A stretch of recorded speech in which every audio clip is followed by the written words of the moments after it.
Bueno, buenas tardes, buenos días a todos.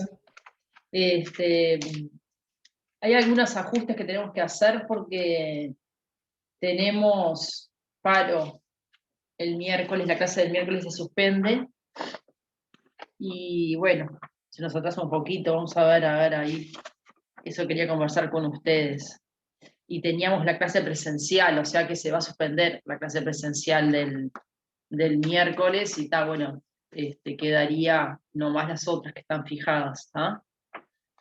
Entonces, el miércoles que viene teníamos las corrientes didácticas contemporáneas, la nueva agenda de la didáctica de Camilioni. Y bueno, eso evidentemente nos va a correr un poquito y capaz que, bueno, la clase esa de preparación del parcial nos queda junto con el texto de... Estoy mirando a ver qué hacer. A ver qué se les ocurre, y a ver, vos Felipe también, si quieren abran el cronograma y vamos mirando, porque después tenemos el parcial en la clase del 1 de octubre, y una clase de repaso de los autores que van para el primer parcial.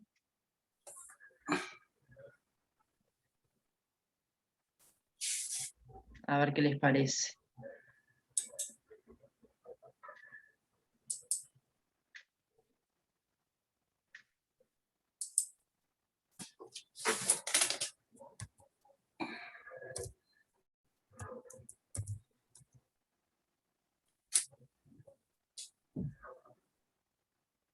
Capaz que lo que podemos hacer es cambiar, estoy pensando en voz alta, Tyler pasarlo para el miércoles 29 de septiembre y dar a Apple el 22 de septiembre, que hay una actividad ahí, así tienen la actividad con más tiempo. Y ahí dará a Tyler en...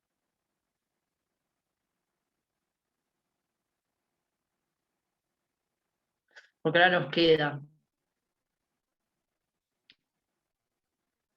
curricular de Bordoli, que la tendríamos que pasar para el 22 de septiembre.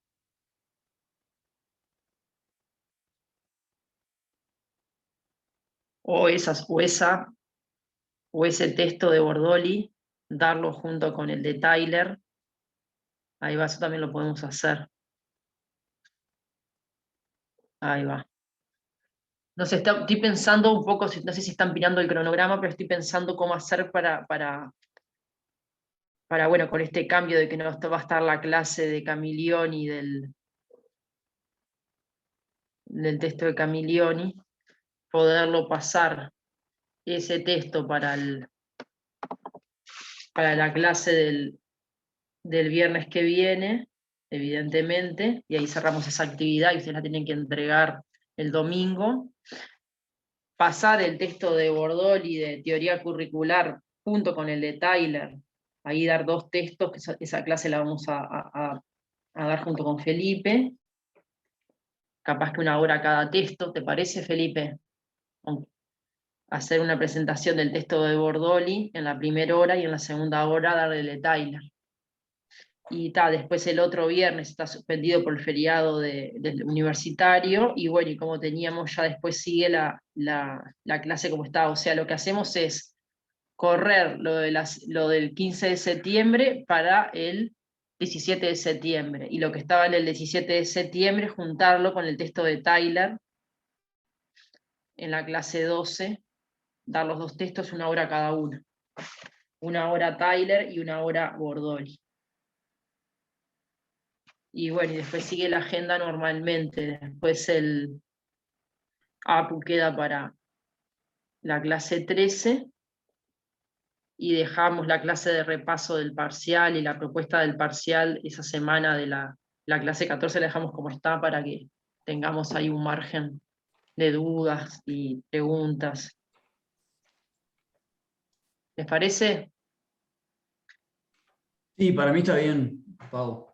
Está. Bueno, hagamos así entonces. Bien, entonces estamos avisando a todos que el miércoles que viene hay paro, se suspende la clase presencial. Nos vamos a encontrar de nuevo el viernes de la semana que viene para trabajar el texto de Camilioni que estaba pensado para la clase del miércoles, y ahí terminar con la tarea, la actividad 4, que ahí tenemos tarea la A y la C. Hoy vamos a hacer la tarea B del texto de Lidwin, ¿no? Tenemos para trabajar el texto de las corrientes didácticas contemporáneas, la nueva agenda de la didáctica, como estaba planificado el cronograma. Vamos a responder la tarea B, que son en base al texto de Lidwin, y algo de la C también ya vamos a ir trabajando. La tarea C es una tarea más general sobre ambos textos, un análisis más desde poner a contrarrestar y a dialogar las diferencias y las similitudes entre la perspectiva de las corrientes didácticas contemporáneas, que es lo que estamos viendo hoy, que ahora vamos a ir explicando, y la perspectiva más del Instituto de Educación, los textos de Beares, Bordolis, afectados más por el psicoanálisis. Entonces, cómo hacer un diálogo entre ambas perspectivas que son diferentes, que es lo que está en la tarea C, que es más como de elaboración. Entonces lo vamos a ir haciendo, la tarea C en realidad vamos a ir haciéndola un poco hoy, un poco la clase que viene. ¿Ah? Bien, ¿alguna duda sobre la agenda entonces de estos cambios?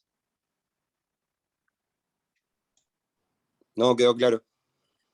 Bien, entonces empecemos un poco conversando sobre la tarea B. Primero que nada, yo igual una mínima introducción de lo que es justamente qué es esto de las corrientes didácticas contemporáneas, la nueva agenda de la didáctica. Es un libro compilado, un libro compilado, no, es un libro escrito entre un equipo que son 6 investigadoras de la Universidad de Buenos Aires, del campo de las ciencias de la educación, que son Alicia Camilioni, María Cristina Davini, Gloria Edelstein, Edith Lidwin, Marta Souto y Susana Barco. Ellas 6, bueno, no son todas de la Universidad de Buenos Aires. Yo sé que Camilioni, Lidwin y Marta Souto sí son las 3 y trabajan las 3 en la UBA, en la carrera de las ciencias de la educación, y son egresadas además de esa carrera, de las primeras egresadas de esa carrera. Después de las demás no los puedo asegurar porque yo cursé inclusive con ellas. Yo viví en Buenos Aires un tiempo y cursé con ellas 3 distintas unidades curriculares. Y después ellas han venido bastante, porque la Comisión Sectorial de Enseñanza, que tiene una maestría en enseñanza universitaria, las ha traído sobre todo a Camilioni y a Lidwin. Bueno, Edith Lidwin ahora falleció ya hace algunos años, pero ha traído algunas de ellas, y, y bueno, y a Susana Barco también creo que hay traído. Bueno, hay bastante contacto también y diálogo entre ellas y la Comisión Sectorial de Enseñanza, y bueno. Son autoras que se autodenominaron ellas estas corrientes didácticas contemporáneas, y bueno, bajo este rótulo ellas, bueno, trabajan y problematizan la didáctica, y bueno, y decidieron bueno, hacer un libro donde el centro estuviera en eso. Nosotros de este libro, que bueno, son esos 6 artículos, elegimos 2, justamente, ¿no? Elegimos el artículo de Alicia Camilioni, de herencias, deudas y legados, la introducción a las corrientes actuales de la didáctica. Ella la vamos a trabajar la clase que viene. Este texto aborda mucho la cuestión de cómo tanto la filosofía de la educación como la psicología han en cierta medida funcionado como campos teóricos fuertes para problematizar la didáctica. Y bueno, entonces por eso habla de herencias de esos campos, y a su vez de deudas que tienen en cierta medida la didáctica, y qué legado tiene la didáctica. Y bueno, y el texto que vamos a trabajar hoy, el campo de la didáctica, la búsqueda de una nueva agenda de Lidwin. Bueno, ahí vamos a problematizar algunos conceptos centrales de su obra y de su... Edith Lidwin, bueno, decir que después vamos a trabajar con otro texto en otra unidad que es sobre enseñanza universitaria, porque ella hizo una investigación específica sobre las configuraciones didácticas en la enseñanza universitaria. La vamos a ver más adelante nuevamente. y bueno, y su preocupación central, que tiene mucho, mucho que ver este texto con el otro de las configuraciones didácticas, va a haber muchas cosas en común porque el marco teórico referencial es el mismo, entonces ayuda también. Bueno, ahí me parece que ella tiene toda una interacción fuerte con el campo de las psicologías. Ella estudió en Estados Unidos su doctorado, y ahí tiene mucha vinculación con todas las perspectivas de la psico y sociolingüística también, los estudios de interacción en el aula, son trabajos que ella, Perkins es uno de los autores que más cita, que vamos a ir viendo, bueno, y algunos otros, frente a Smayer para la cuestión más epistemológica, y bueno, vamos a ir viendo y analizando un poco distintos elementos como clave que seleccionamos, que nos parecía que sintetizaban las cuestiones más importantes del texto. Evidentemente, capaz que ustedes subrayaron otras cosas, y también la idea es compartir, hacer una lectura comentada de este texto, y ir reflexionando juntos en base a la tarea que ustedes fueron preparando, ¿no? Sabemos además que ustedes tuvieron poco tiempo, desde el miércoles hasta hoy, para esta tarea, así que vamos a tener también ahí un soporte y una ayuda nuestra también para ir trabajándola. Somos conscientes de eso. Y bueno, entonces tenemos ahí como dos grandes bloques, un 2A y un 2B, y en el 2A hay una serie de elementos, ¿no? Y bueno, y ahí una de las cuestiones es, bueno, el concepto de didáctica y la nueva agenda, ¿no? ¿Cuál es el concepto central? Primero empezar por eso, después, bueno, ¿qué entiende por buena enseñanza? Después la cuestión de la enseñanza comprensiva de Perkins, y bueno, y después ahí el cuarto punto, la cuestión de la pregunta, la explicación y la enseñanza para la crítica. Eso sería como primer bloque. El segundo bloque, las diferentes puertas de entrada a los conocimientos, de Gardner, es esto, ¿no? Que también es un norteamericano. Y ahí tenemos ya la mano levantada de Maximiliano, así que arriba, Maxi, con tu participación. Bueno, arranco entonces. Dentro de lo que armé yo puse bueno, que Ed Lidwin dice que entiende la didáctica como teoría acerca de las prácticas de la enseñanza significadas en los contextos sociohistóricos en que se inscriben. Esto lo dice en la página 94. Bárbaro, sí. Luego de definirla así, explica que entiende por prácticas de la enseñanza. Para la autora, entonces, las prácticas de la enseñanza presuponen una identificación ideológica que hace que los docentes se estructuren ese campo de una manera particular y realicen un corte disciplinario personal, fruto de sus historias, perspectivas y también de las limitaciones que tiene cada docente, ¿no? En lo que tiene que ver con la nueva agenda, la autora primero analiza la agenda clásica, donde menciona aspectos antes ya trabajados en el curso, como por ejemplo que durante varias décadas la mayoría de los temas de análisis o de preocupación de la didáctica se han referido a problemas estudiados o investigados en otras disciplinas, como la psicología, por ejemplo. Y posteriormente a esto dice que a partir de la década del 80 del pasado siglo, el campo de la didáctica como teoría acerca de la enseñanza nos muestra una serie de desarrollos teóricos que dan cuenta de importantes cambios en sus constructos centrales. Menciona autores como por ejemplo el que trabajamos anteriormente, Díaz Barriga, quienes realizaron diversos estudios en el campo, elaboraron trabajos donde promovían la importancia del análisis del currículum oculto o las relaciones entre la práctica y la teoría para la construcción de conocimiento. Y por último dice que los cambios que propusieron no fueron con la idea de cambiar unos constructos por otros, sino que plantearon la necesidad de recuperar la preocupación por la enseñanza en sus dimensiones filosóficas, en las políticas, en las ideológicas, pedagógicas, así como también otros estudios dentro del campo clásico ese de la psicología. Buenísimo, bueno, Maxi. Yo creo que, no sé si tenés algo más para agregar. Perdón, no. capaz que te había cortado. Buenísimo, entonces ahí me parece que vamos de todo esto que señalaste, que fueron cosas muy ricas, capaz que hacer algunas puntualizaciones que me gustaría ahí. Por un lado, el concepto de enseñanza, ¿no? El concepto de enseñanza, donde si ustedes ven y lo vuelven yo destacaría dos elementos del concepto que ella da de didáctica, ¿no? Primer cosa que dice que es una teoría, pero ¿acerca de qué? Una teoría, por un lado pone el elemento de la teoría, pero acerca de las prácticas de enseñanza, ¿no? Entonces ahí me parece que la preocupación por las prácticas y el análisis de las prácticas es central en esta perspectiva.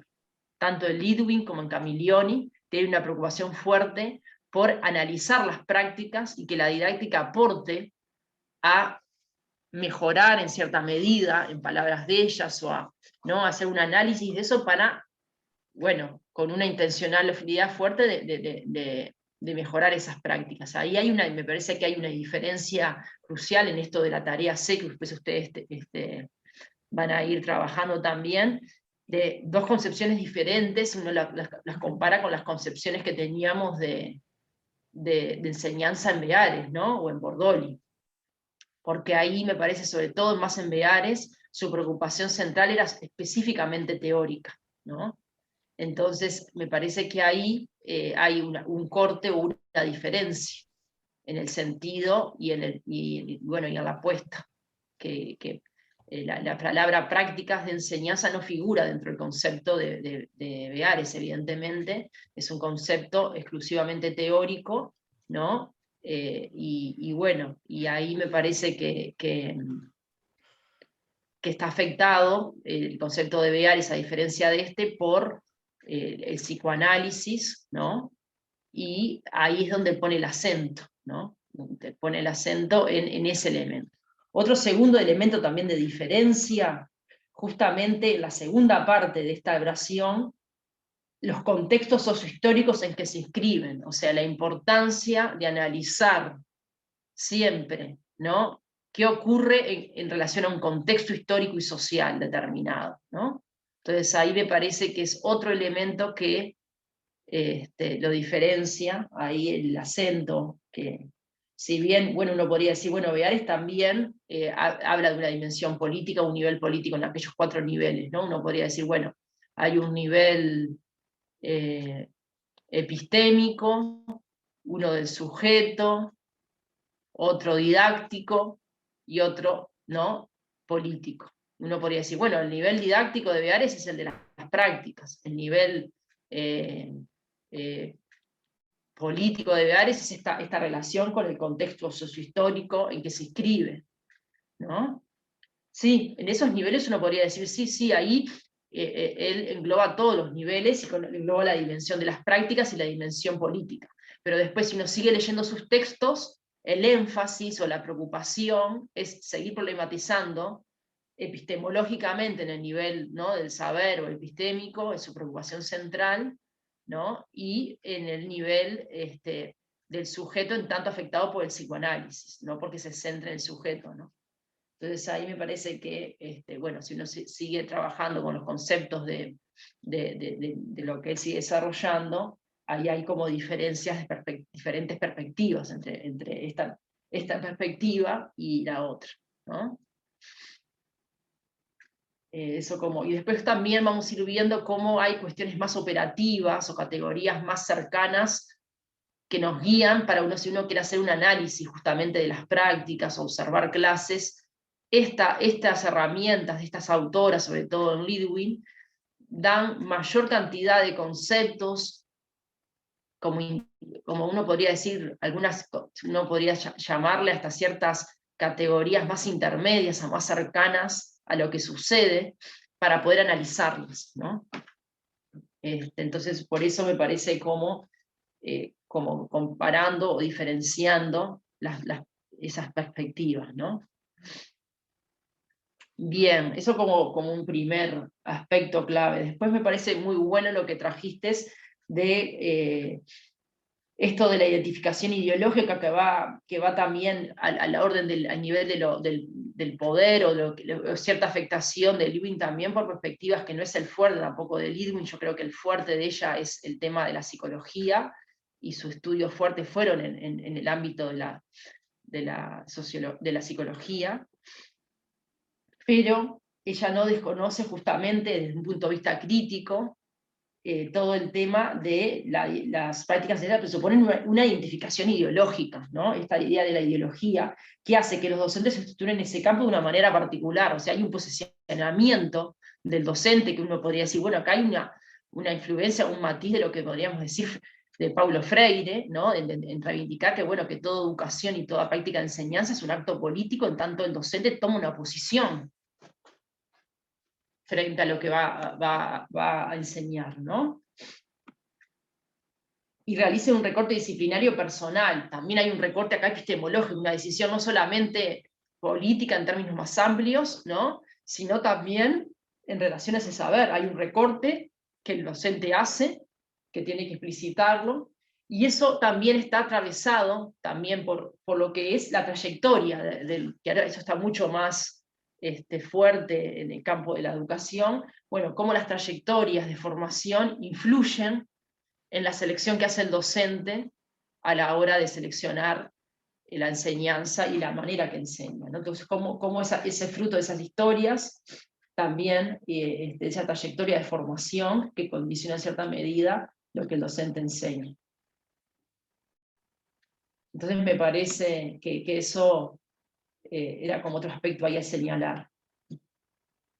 Y ahí, al final, cuando cierra esto, ¿no? Definir las prácticas de enseñanza nos permite distinguir la buena enseñanza y la enseñanza comprensiva, que van a ser después dos cuestiones centrales, yo creo que las dos categorías más importantes que ella va a trabajar en este texto, que después vamos a ir.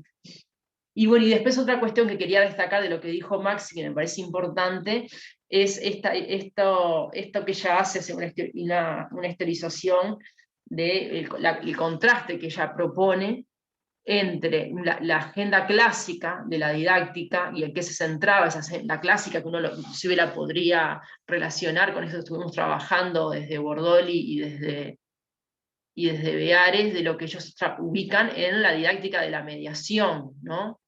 La didáctica comeniana, y en cierta medida algunos aspectos también de la didáctica tecnicista curricularizada en Bordoli, ¿no? Que son esas agendas clásicas que establecieron en el centro el método, ¿no? La preocupación por la mediación, por la relación bueno, entre el docente y el alumno, la distribución y la jerarquización de los contenidos en el tiempo, bueno, algunas preocupaciones como que ya les ubican en el lugar clásico de la didáctica, y bueno, y viene a poner en el acento junto con Díaz Barriga y otros especialistas en el campo de la didáctica, y también hemos trabajado, bueno, un corte a partir de los 80 a los 90, y hace una crítica a toda esa didáctica tradicional, a esa didáctica tecnicista, que son cosas distintas, una cosa es la didáctica tradicional en Comeni, otra cosa es la didáctica tecnicista, y a reubicar en un campo también afectado por una dimensión crítica y política, ¿no? Afectada por esto de la ideología, a reubicar el campo de la didáctica. Entonces, en ese gran paraguas que uno podría decir, bueno, los estudios más críticos sobre la didáctica, bueno, sí, ahí sí ubicamos a todos, podemos poner a Bevares, a Bordoli, a Díaz Barriga, a todas estas autoras, ¿no? Uno podría decir, bueno, desde ese corte más amplio, que corta entre lo que es la agenda clásica y lo que es los elementos más críticos a esa perspectiva más tecnicista, uno podría poner muchos autores actuales, y bueno, por supuesto a Llevalar, que después lo vamos a ver, y muchos otros autores. Pero bueno, después uno sigue haciendo otros cortes, ¿no? Entonces, bueno, ahí desde las afectaciones del psicoanálisis, bueno, ahí uno podría decir, bueno, acá hay mucho más para analizar y diferenciar entre estos autores, ¿no? Ella cita ahí también a Popkewitz como otro de los referentes del campo de la arquitectura norteamericano, también crítico, bueno, como otro autor ahí. Bien, no sé si de la primera pregunta, alguna cuestión más a trabajar, además de lo que Maxi aportó y yo fui como desmenuzando, el primer punto, el que quiera agregar algo más, o sea, la didáctica y su nueva agenda.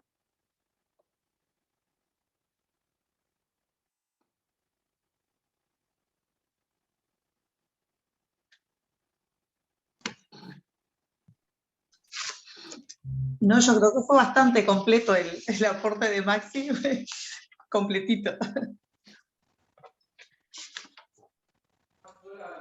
Yo ahí quiero destacar una cita de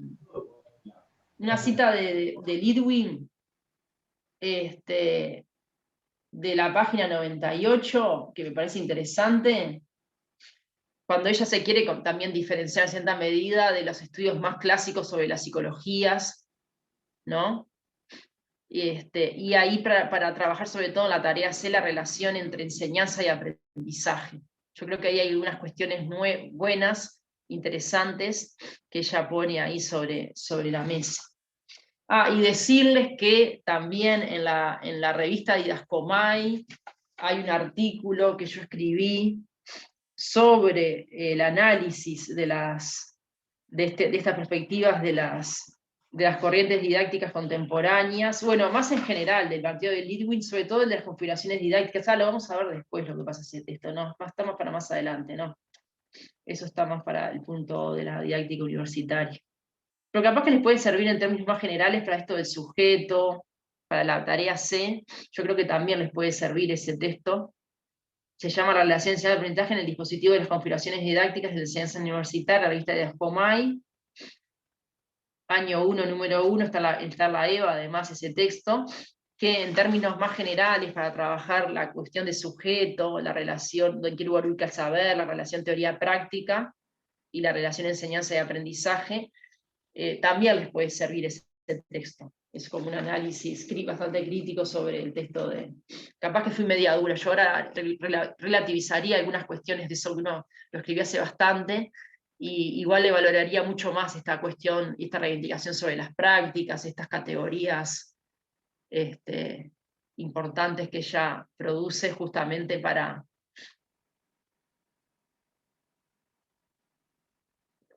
el análisis de las prácticas.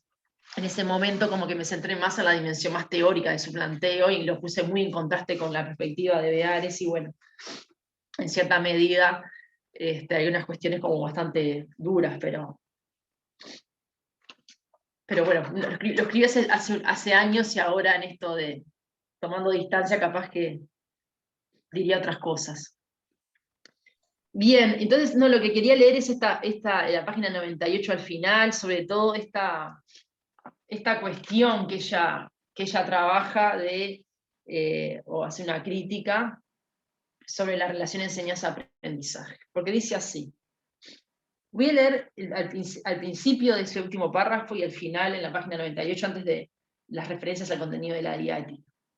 Dice, como ya hemos señalado, las categorías de análisis de la psicología y sus dimensiones no deberían solaparse con las del campo de la pedagogía y de la didáctica. O sea, ahí ya está haciendo ella ya una separación. Una cosa son las categorías, ¿no?, de la psicología, lo que Vygotsky y Piaget, por ejemplo, definen sus conceptos, ¿no? Y otra cosa son, bueno, las teorías propias del planteo de la pedagogía y la didáctica. Entonces no... Solaparse, ¿qué quiere decir? Como confundirse, ¿no? Y como que, bueno, forzar o hacer esos análisis que decíamos, muy directos, llevar y decir, bueno, que esta metodología es piagetiana o de trabajo, o decir que esta metodología que yo estoy trabajando en clases es vygotskiana. Bueno, eso es lo que en cierta medida ella está cuestionando, ¿no? Dice, nos preocupa reconocerlas, pero con el objeto de generar derivaciones. Entonces ahí hay una diferencia entre solapar y pensar, bueno, qué derivaciones puede llegar a tener este autor para, ¿no? Yo qué sé, qué derivaciones puede tener la zona de desarrollo próximo de Vygotsky hacia un análisis o un trabajo en el campo de la didáctica. Después habla de otras derivaciones como la sociología, la filosofía, etc. Habla de justamente poner el acento en las derivaciones y no de solapamientos. Dice, hoy observamos, y al final más hoy observamos cómo desde algunos planteos innovadores para la educación, se intentan aplicar las mismas categorías de las estrategias de aprendizaje a los procesos del enseñar, ¿no? Yo creo que ahí ella está haciendo una crítica de aplicar las mismas categorías de las estrategias de aprendizaje a los procesos de enseñar. Por ejemplo, las estrategias descritas, dice, en términos de competencias aisladas de los contenidos, reflejan una concepción que reduce a la enseñanza a habilidades de pensamiento. Separa la enseñanza de los conceptos de la de los procedimientos y los valores, y ha sido superada desde los enfoques investigativos actuales. Yo creo que acá ella está haciendo una crítica justamente a esto que trabajamos cuando habíamos trabajado la didáctica psicologizada, ¿no? Bueno, está haciendo una crítica a esa clasificación de contenidos en procedimentales, actitudinales y conceptuales, ¿no? ¿Y por qué? Justamente porque se centra en las estrategias de aprendizaje que aprenden los sujetos para trasladar eso a la enseñanza. Y bueno, y la separación, ¿no? Separa la enseñanza de conceptos de la de los procedimientos, ¿no? Los contenidos conceptuales de los procedimentales y los valores, ¿no? Las tres clasificaciones, conceptos, procedimientos y valores. Es esto que habíamos trabajado, la clasificación de César Coll, que ya acá no la está citando directamente, pero está haciendo una crítica a eso, ¿no? Entonces, bueno, me parece que como que en cierta medida, en esta relación del punto, de la tarea C del punto 4, la relación planteada entre la enseñanza y el aprendizaje, en cierta medida, bueno, está tratando en cierta medida de separar ambos aspectos, no confundir las cuestiones del aprendizaje y de las psicologías con las cuestiones de la enseñanza, más del campo de la didáctica, no llevar las cuestiones, ¿no? Al campo, a los procesos del enseñar en forma directa, etcétera, ¿no? Me parece que ahí hay elementos como para decir, bueno,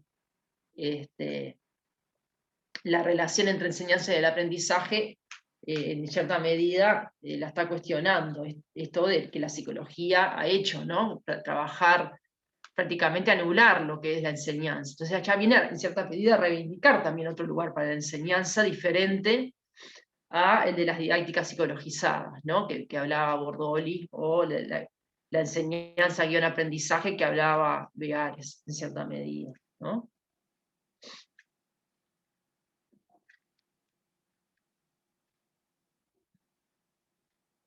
Eso es un poco lo que quería agregar ahí del inicio, que me parecía importante.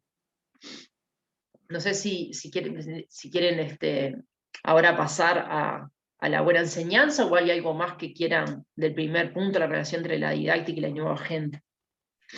Sí, yo tenía un puntito. Bien, buenísimo, Fabiana. ¿Qué tal?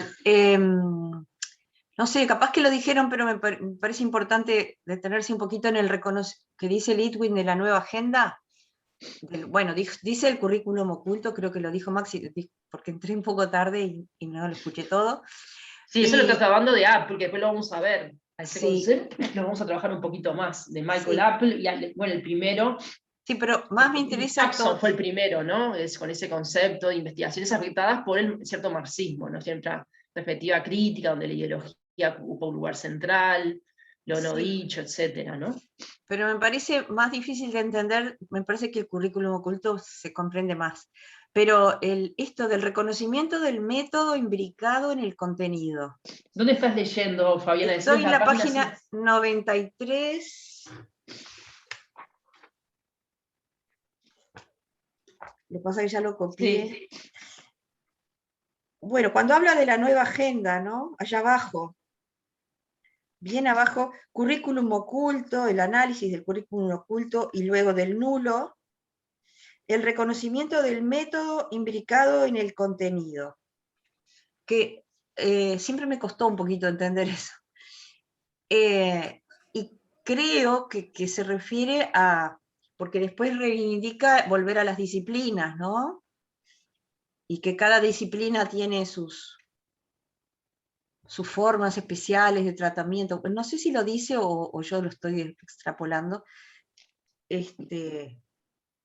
Claro, porque yo creo que ella ahí está reivindicando está hecho, bueno, hace como ahí un análisis crítico de la agenda clásica, evidentemente, y ahí empieza a mostrar esos autores, ¿no? Que hicieron como otro análisis de lo curricular, sobre todo esos son autores que trabajan mucho el currículum, Karkemis, que son ubicados como dentro del campo de lo que se llama pedagogía crítica, ¿no? Karkemis, Popkewicz, con sus diferencias, Argentina Barrí, Michael Apple los cita ahí, quienes realizaron diversos estudios en este campo, ¿no? En el campo de la didáctica. Analizaron el currículum, elaboraron trabajos en los que plantearon la importancia del análisis del currículum oculto y luego el nulo, el conocimiento del método indicado en el contenido. Y ahí donde vos explicabas eso, justamente, el no separar, como separaba la agenda clásica, por un lado el método, por otro lado el contenido, ¿no? Claro, son dos cosas que se dan, porque la perspectiva instrumental, sobre todo la agenda clásica, ¿qué pasó? Se centró tanto en la actividad y en lo instrumental que prácticamente se escindió la actividad del saber, ¿no? En cierta medida. Creo que va por ahí. Yo después lo vinculo en la página 99 que dice, por el medio, recuperar la disciplina implica reconocer por qué un problema es propio de su campo y cómo se investiga en ella. Es un tema como, no sé, yo para volverlo concreto digo, no es lo mismo cuando voy a enseñar historia, uso los métodos no iguales, pero parecidos a problematizar y todo eso, y sacar conceptos a partir de la narración, o lo que sea que uses, que estar en lengua o matemática, ¿no? Bueno, yo siempre pensando en primaria, ¿no? Los profesores no tienen tanto ese problema, porque ya están metidos en una disciplina y profundizan ahí. Me parece que el problema es con los maestros, que pueden generalizar métodos. Sí, es una discusión igual que atravesó siempre la educación, está entre lo específico y lo general, la didáctica, si hay una didáctica general o específicas, yo creo que son elementos que ha ido ahí. Pero ella ahí cuando habla de recuperar la disciplina, ¿no? Me parece que ahí está trabajando, analizando esta cuestión en el lugar donde ubica el saber, hace un esfuerzo, ¿no? Pensando un poco en la tarea C también en el punto 3, en qué lugar ubica el saber. Bueno, acá ella está haciendo desde Perkins, sin importancia que le da Perkins también a la disciplina, más allá de que, bueno, de que está ubicado más en un campo de las afectaciones de la psicología o las derivaciones de la psicología, el campo de la didáctica, como ella le gusta decir, me parece que hay un esfuerzo importante de nunca aislar, nunca separar el método, la manera que el profesor del campo disciplinar desde donde se trabaja. Entonces eso ya varias veces lo retoma y lo vuelve a retomar. Lidwin en ese sentido es muy clara en nunca separar, ¿no? Y hay una especificidad de ese campo de saber, de esa disciplina, que habla o afecta y en alguna medida recupera esas cuestiones de las preguntas, las buenas preguntas, va un poco por ese lado. Bueno, son preguntas de una experticia de un campo de saber. Y ahí cuando ella va a trabajar después en los textos de las configuraciones didácticas y en su investigación en la universitaria, justamente ella quiere recuperar profesores que son muy reconocidos y son investigadores de alta calidad, o sea, muy expertos, ¿no? Grados 5, en un campo disciplinar específico, son muy reconocidos por esa investigación, entonces quiere saber justamente cuándo enseñan esos docentes, cuáles configuraciones despliegan en su enseñanza que hace que sea tan atractiva, no es que son clases que se llenaban, que todo el mundo quería escuchar, son esos profesores que eran muy atractivos también. Entonces ella quiere recuperar ahí toda una serie de elementos, ¿no? Donde se conjuga una experticia en un campo de investigación, de un campo disciplinar, pero también con un muy buen docente en sus aulas, en la enseñanza de grado en la universidad. Y ahí ella quiere recuperar esto y ver cómo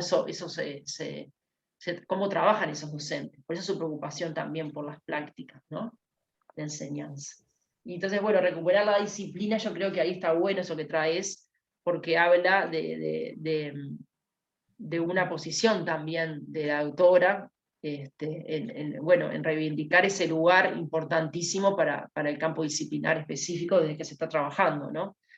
¿Sería el nivel epistémico de Sí, Ares? podría ser el nivel epistémico de Podría Ares, ser. pero desde otra perspectiva, ¿no? Sí, Desde sí. otra perspectiva, ya ella no va a trabajar desde una distinción psicoanalítica del saber, donde se distingue, por ejemplo, saber y conocimiento, como lo hace Beares, sino desde una perspectiva de, bueno, del saber y del epistemológico en tanto campo de conocimiento, pero sin esa distinción afectada por el psicoanálisis. Ahí yo creo que está la principal diferencia de los lugares que ubican el saber uno y otro autor, ¿no?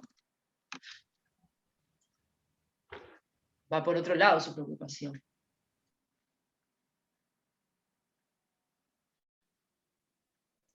Bien.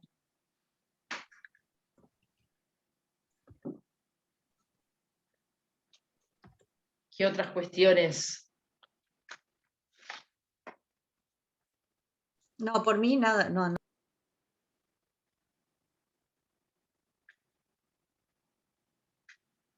No sé si lo de la buena enseñanza es bastante puntual, ahí está, no sé si alguien quiere leerlo, donde ella trabaja eso desde David Perk, desde Felsenmeyer, que es el que cita para trabajar esto de la buena enseñanza.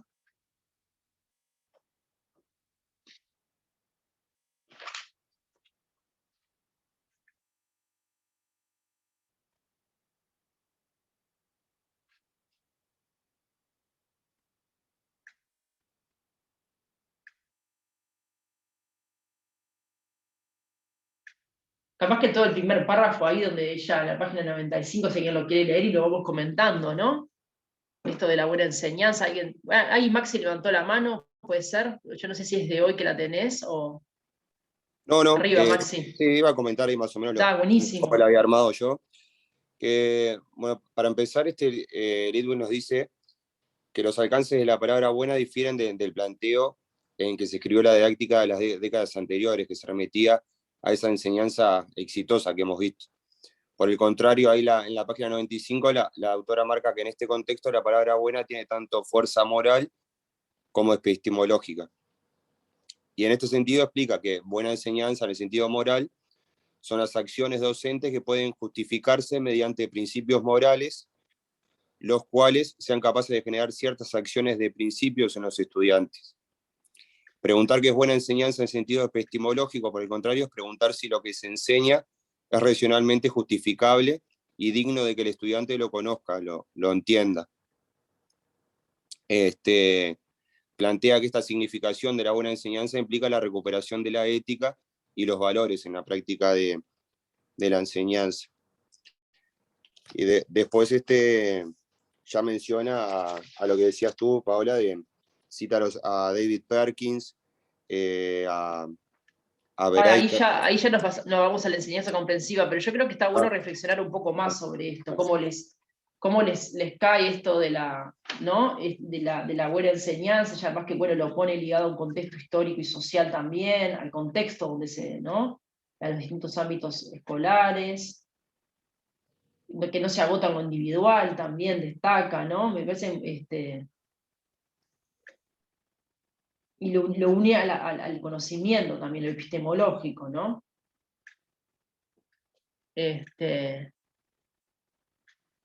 Bien, ¿y cómo cómo les cae? ¿Qué les parece? A mí por momentos como que en esto que habla a veces Luis Beares de prescriptivo, me suena como que a veces acá tiene un desliz más hacia lo prescriptivo, al deber ser, pero bueno, a ver, discutámoslo. Yo creo que está bueno como abrir el debate y hacer como un análisis de esta dimensión, ¿no? De lo bueno.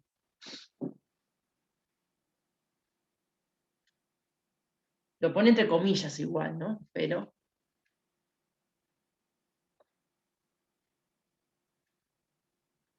Sí, como que primero la diferencia dice de la enseñanza exitosa, como con una connotación negativa, esa enseñanza exitosa predecesora, pero también como que la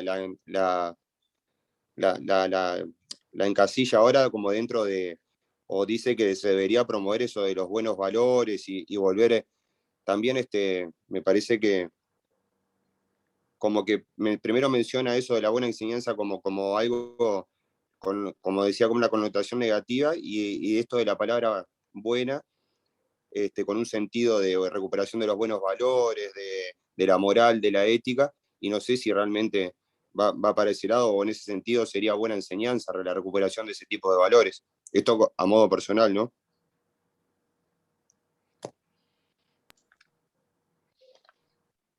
Yo identifico ahí, profe, la diferenciación entre instrucción y educación. A ver. Eh, la instrucción desde el lado de lo epistemológico y la educación con respecto a la moral, con los fines de la socialización. Eso está bueno lo que estás trayendo, pero esa distinción la hace Herbart. El tema es que Lidwin acá, yo creo en esa distinción la está juntando, ¿no? La está juntando en la enseñanza. No está haciendo eso. O sea, uno podría decir, bueno, está buenísimo eso que traes porque por el contrario, ¿no? Lidwin no separa acá la enseñanza de la educación, sino está justamente uniendo en la enseñanza la dimensión Ahí está, lo que me parece de como los que valores. identificadas esas palabras, esos conceptos de moral o epistemológico con esas otras dos, pero digo, no sé si son los aspectos. No digo que las separe, sino que identifico esos conceptos. No, está buenísimo, por eso está bueno, porque para seguir problematizando e interactuando con lo que ya hemos trabajado, ¿no? Entonces está bueno como ahí buscarle esa vuelta, y uno podría decir, bueno, capaz que la dimensión más epistemológica de la buena enseñanza que está señalando, ahí sí se une más a lo que es la enseñanza o la instrucción, ¿no? Que es, bueno, fundamental por qué selecciono lo que selecciono para enseñar, ¿no? Desde el punto de vista epistemológico, ¿no? Esto que estaba diciendo, ¿no? Si es racionalmente justificable, digno de que el estudiante lo conozca, lo crea y lo entienda. Fabiana, vos querías decir algo hoy, me parece. Sí, no, yo la voy a defender a Lidwig. Está bárbaro. Igual es Wintermacher, ¿no? Ella lo toma. Porque me parece abierta la propuesta, no me parece normativa, porque dice pensar moralmente si se justifica la enseñanza que estamos haciendo. O sea, no dice cómo tiene que ser, pero dice pensar si lo que estás haciendo, lo mismo para la evaluación, se habla mucho de esto. ¿Para qué estoy evaluando? ¿Y qué va a pasar con lo que estoy enseñando? ¿Hasta qué punto le está haciendo bien, le está haciendo mal en su futuro? ¿Que yo le enseñe competencias o no? ¿Que deje de enseñarle saberes conceptuales o de conceptos? Digo, me parece que más bien reflexionar, no la veo normativa. Y en sentido epistemológico lo mismo, digo. Como ella habla de contexto sociohistórico, yo me acuerdo que antes no se hablaba no existía la palabra identidad, no existía cuando yo empecé a enseñar. No se usaba, carnaval no existía. Entonces todo eso se fue metiendo en el currículum, no en el prescriptivo, fue apareciendo primero y después se escribió y se documentó. Y me parece que va por ahí. ¿Vale la pena enseñar esto? ¿No vale la pena? Sí, y dice preguntar varias veces, ahí ¿no? Perdonen, pero está Sonia levantando la mano. Está buenísimo porque acá está bueno hasta dónde es eso, ¿no? Hasta dónde. No hay un desliz de prescripción en la cuestión moral, no en la epistemológica, yo ahí lo entiendo. Yo ahí me pregunto eso, no me queda del todo claro. Después no lo profundiza. Pero vamos a darle la palabra a Sonia, que lo tiene la mano levantada. Arriba, adelante, Sonia. Sí, no, yo lo que estaba viendo que quería resaltar, me parece ahí en la página 95, que cuando ella dice, no implica guiar una práctica, y me parece que a nivel de didáctica, cuando aprendemos a dar clases y esas cosas, como que las teorías de moda a veces son muy fuertes, y ella justamente acá lo que hace es especificar, dice como si fuera el desarrollo de prácticas sin historia ni futuro, o sea, como que nos paramos desde ese lugar como si fuera la verdad absoluta también, ¿no? Y si uno se sale de esa norma, que por eso creo que es un planteo abierto justamente. Y cuando usa la palabra buena desde el punto de vista del discurso, es como lo que el otro día veíamos de escuela nueva, ¿no? El nueva como que abría todo eso.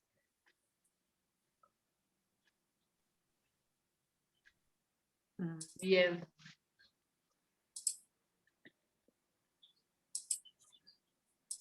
Está bueno esto que traes, ¿no, Sonia? Porque está ahí haciendo el acento en la cuestión de un contexto histórico y social determinado, ¿no? En esa oración que leíste, ¿no? No implica guiar una práctica desde lo que es bueno para el hombre en un tiempo indiferenciado, lo que es bueno desde la perspectiva del conocimiento, sino que fuera como si fuera el desarrollo de prácticas sin historia ni futuro. O sea, me parece que está ahí contextualizando todo el tiempo, tratando de que, bueno, el sentido y la justificación que el docente hace, o el análisis que uno hace sobre eso, que está ligado a un contexto histórico y social determinado, no lo podemos nunca soslayar, ¿no?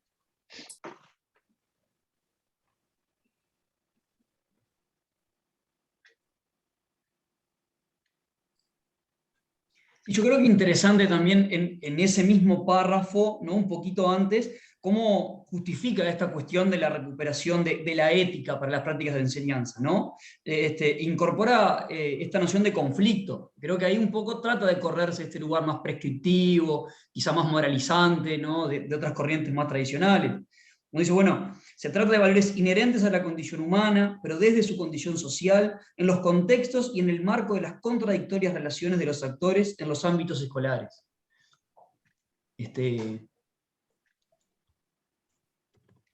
Nada, eso, creo que igual que Yevalar reconoce, ¿no? Esta dimensión también de la justificación moral, de los conocimientos y el desgaste moral, creo que ahí, digamos, también intenta distanciarse de una mirada más tecnicista o más prescriptiva.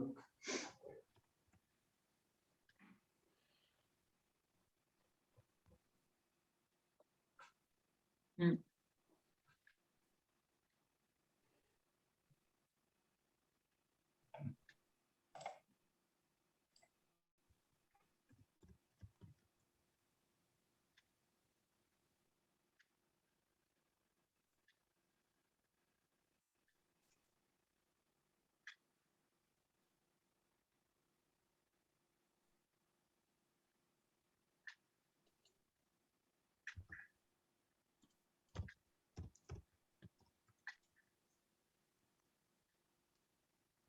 Buenísimo.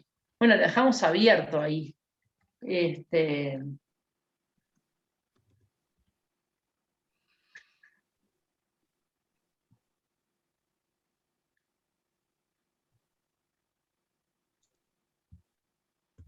No sé si hay algo más para discutir de esto, de la buena enseñanza.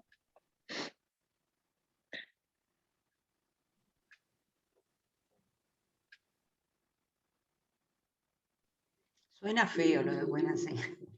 Claro, no es del todo, ahí ¿saben de lo que más, en algún sentido, pero bien diferente, que me parece que el concepto de alternativas pedagógicas de Ariana Puigros, en algún sentido, no sé por qué, mira, Lucía me está haciendo así con la cabeza, pero en algún sentido, que es mucho más feliz el término de alternativa.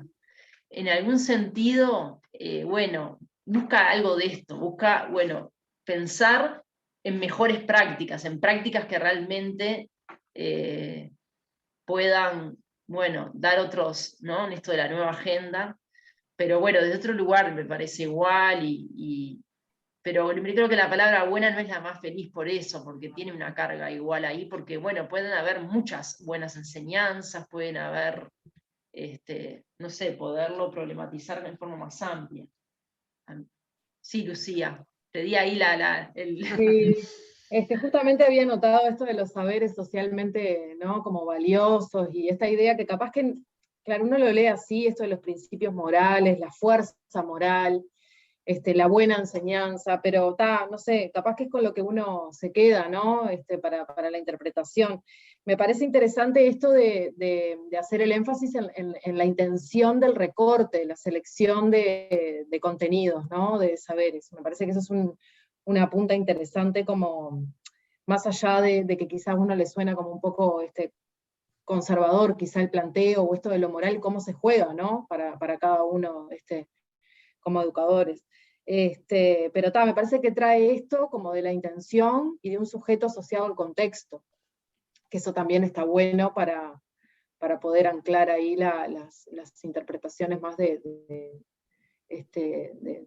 los contenidos, ¿no? En función de un sujeto que está asociado a múltiples dimensiones, y que está bueno esto de trascender como lo escolar, con la posibilidad de pensarlo en juego con otras cuestiones. Por ahí fui, y justo Paola lo trajiste, así que me parece que da para pensarlo como desde varios lugares, ¿no? Tal cual. Bueno, lo dejamos abierto, esto de la buena enseñanza, y para seguirlo discutiendo. Le cambiamos el nombre seguro. Pero sí, y capaz que bueno, es ese desliz ahí de pretender buscar no sé, o por lo menos un cuestionamiento sí moral que es cierto, o sea, hay algo del orden, ¿no?, de la transmisión que siempre tiene un efecto no moral, ¿no? Sí, Maxi. No, pensándolo así, porque está además esto del debate de la clase, porque yo cuando lo leí también como que me pareció como medio así, un poco como que imponía una nueva o buena didáctica, pero relacionándolo con la parte 1B también, que decía que los cambios que propusieron estos nuevos pensadores, estos nuevos pedagogos, no fueron con la idea de cambiar unos constructos por otros, sino que plantearon la necesidad de recuperar la preocupación por esa enseñanza en otras dimensiones ideológicas, y capaz que entra esto de la moral, de la ética, pero no quiere decir de que se borre lo anterior, me parece, ¿no? Me parece que es como decías vos, proponer alternativas, pero no cambiar una por la otra, o decir que una es buena y la otra es mala, que la anterior sea mala. Bien, buenísimo. Pasamos a lo de la enseñanza comprensiva. ¿Les quedó alguna otra cuestión sobre? Yo capaz un comentario mínimo, aprovecho, permiso. Bueno, buenísimo. Yo también me ha pasado un poco con los años de seguir leyendo a Litwin, a Camillioni, ¿no? Y como también ir un poco quizá como cambiando la perspectiva y el modo de leerlas. Yo como que reconozco, ¿no?, que va muy de la mano con los autores que citan y con el contexto en que escribe, tres cuestiones centrales, ¿no? Primero, reivindicar la dimensión política de las prácticas de enseñanza, ¿no?, y criticar fuertemente el apoliticismo, ¿no?, y la pretensión de objetividad de las perspectivas más tecnicistas. Luego, el reivindicar la dimensión epistemológica, pero a su vez centrarla, ¿no?, dándole una relevancia a la figura del docente, ¿no? Cuando se pregunta por la enseñanza de las disciplinas, por la formación del docente, ¿no?, cuando se corre de esa centralidad en el aprendizaje centrado en el niño, ¿no?, y trata como de considerarlo como una base teórica para pensar las prácticas de enseñanza. Creo que también ahí, ¿no?, incluso cuando cita a Stenhouse y al docente también como un investigador, bueno, creo que hay ahí una reivindicación de la figura del docente. Creo que son tres movimientos interesantes para problematizar por lo menos su relación con las didácticas más tecnicistas y psicologizadas. Pero también me quedo que, por ejemplo, las configuraciones didácticas, cuando llevo a estas categorías de análisis, ¿no?, como una investigación específica de las prácticas de enseñanza universitarias, también hay como un dejo prescriptivo, ¿no? Porque bueno, ¿no?, estas categorías les permiten identificar configuraciones que se relacionan con la buena enseñanza y configuraciones que se distancian, ¿no?, de estos elementos de la buena enseñanza. Ahí también hay como una especie de prescripción de marcar, bueno, qué estrategias de enseñanza despliegan, ¿no?, lo que podríamos denominar una buena enseñanza, y qué estrategias de enseñanza, bueno, se distancian o no se reconocen en estos parámetros de la buena enseñanza.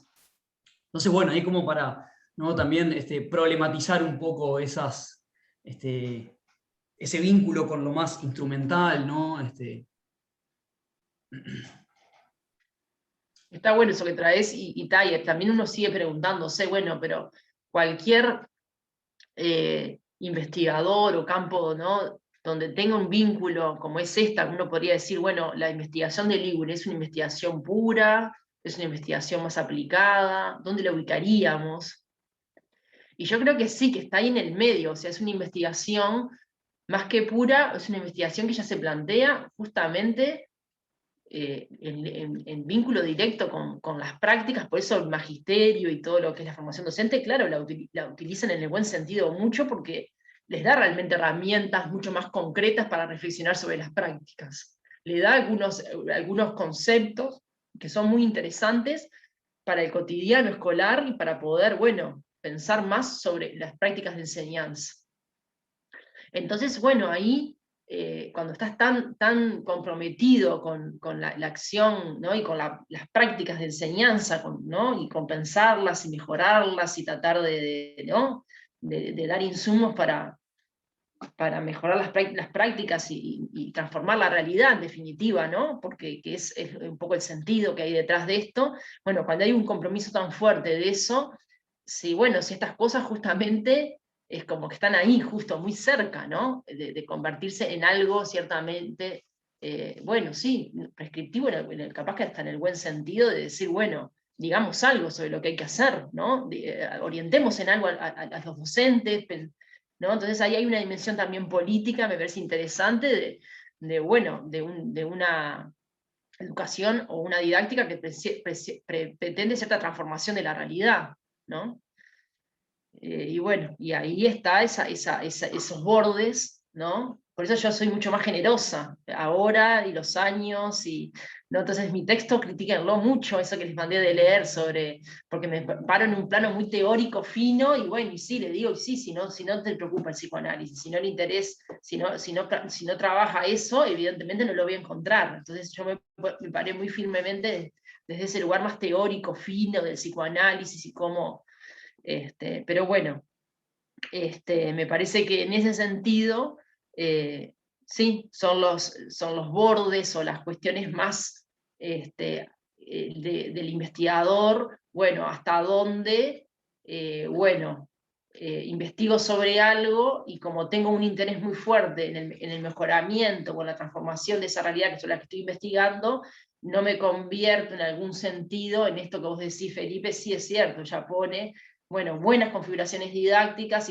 y configuraciones al borde de la didáctica, ¿no? Entonces, ahí como si, no estará el riesgo de que después, además, estoy encima, otros maestros o profesores ya como que más lo reduzcan diciendo, bueno, entonces ahora hay que enseñar con estas que son las buenas y vamos a copiar estos modelos para trabajarlos en las aulas, no sé, como esos riesgos que siempre ocurren, y estos deslices con las prácticas, en esa relación justamente entre un campo de investigación y un campo político, que es el campo de las prácticas, ¿no? Cuando uno está al frente de una institución o está como docente decidiendo qué enseñar, estas cuestiones que están más, la vinculación ahí en el fondo entre la investigación y la política, ¿no?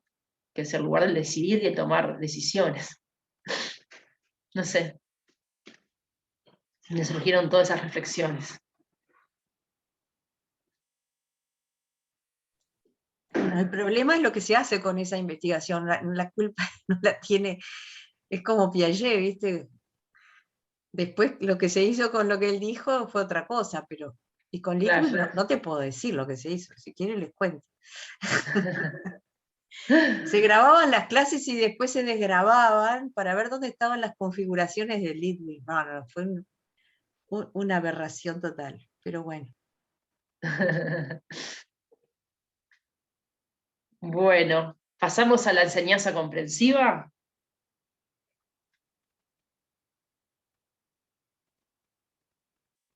Esto sí, de David Perkins, el concepto, ¿no?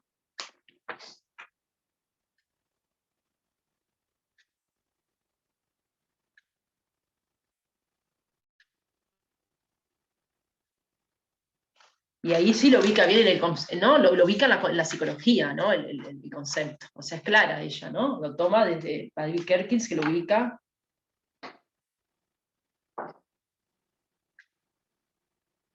Pero tal, dice que hace derivaciones, no hace una cuestión de solapamiento. Y ahí, Maxi, te damos la palabra. Maxi hizo la tarea así, bien de bien, para hoy. Buenísimo, Maxi. Me gustó el texto. Bueno, ahí para empezar, la autora menciona que el tema de la comprensión, como decías tú, Paola, incumbe a la psicología, y si bien esta guarda relación con los diferentes campos disciplinarios, no se reduce específicamente a una disciplina ni a un problema individual o personal del alumno. Y ahí es cuando cita a David Perkins para explicar que debemos analizar por campo disciplinar los patrones de mal entendimiento que se plantean entre docentes y alumnos y que provocan, dice entre comillas, sobrevivientes en el salón de clases. Clarifica este pensamiento con el ejemplo de una clase de historia. Por ejemplo, cuando dice que el alumno no comprende los fenómenos históricos, pero acuerda con el docente el relato de la sucesión cronológica como la base para la aprobación del curso. Esto me dolió un poco como docente de historia a mí, porque me pareció un tanto de las clases de historia positivista que se daban antes, ¿no? En las cuales un docente se sentaba en el escritorio y leía así como un cuentito, ¿no? Los hechos en el devenir histórico. Y ahí es cuando lo contrapone un poco con lo de Bereiter, se dice, y Escardamalia, que difieren con el pensamiento de Perkins un poco, me parece a mí, y señalan que para que la enseñanza sea comprensiva, los autores entienden que se debería favorecer el desarrollo de procesos reflexivos, el reconocimiento de analogías y contradicciones y permanentemente recurrir al nivel de análisis epistemológico. Y ahí Litwin dice que, o propone, mejor dicho, reencontrar para cada contenido la mejor manera de enseñanza, entrelazando de esta manera la buena enseñanza y la enseñanza comprensiva.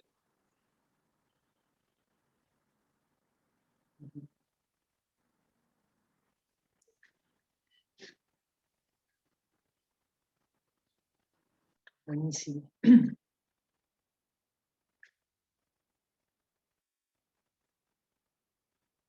O sea que lo ubicaría más como en el plano más de Fersenmayer, el epistemológico, ¿no? Ahí la articulación entre el plano epistemológico de Fersenmayer y la cuestión de la comprensividad acá en Perkins, ¿no? Les puse en el chat ahí mínimamente para situar un concepto de comprensión en Perkins, cómo lo relaciona con la enseñanza, con esta idea de un criterio de desempeño flexible. Bueno, una definición ahí mínima. Léelo, Feli, así la vamos. Bueno, para hacer una generalización, dice Perkins, reconocemos la comprensión por medio de un criterio de desempeño flexible. La comprensión se presenta cuando la gente puede pensar y actuar con flexibilidad a partir de lo que sabe. Por contraste, cuando un estudiante no puede ir más allá de la memorización y el pensamiento y la acción rutinarios, esto indica la falta de comprensión. Esto es tomado de un artículo muy cortito, ¿no?, de Perkins que se llama ¿Qué es la comprensión? Se los puedo compartir también. Yo voy a actuar acá de abogada del diablo, ¿está? De esto, ¿no? Porque uno dice, ella decía hace 3 o 4 renglones atrás, de no tomar las categorías del sujeto que aprende a la enseñanza. Entonces, ¿por qué llamarle a la enseñanza comprensiva si ahí lo que está en el centro es la comprensión por parte del estudiante?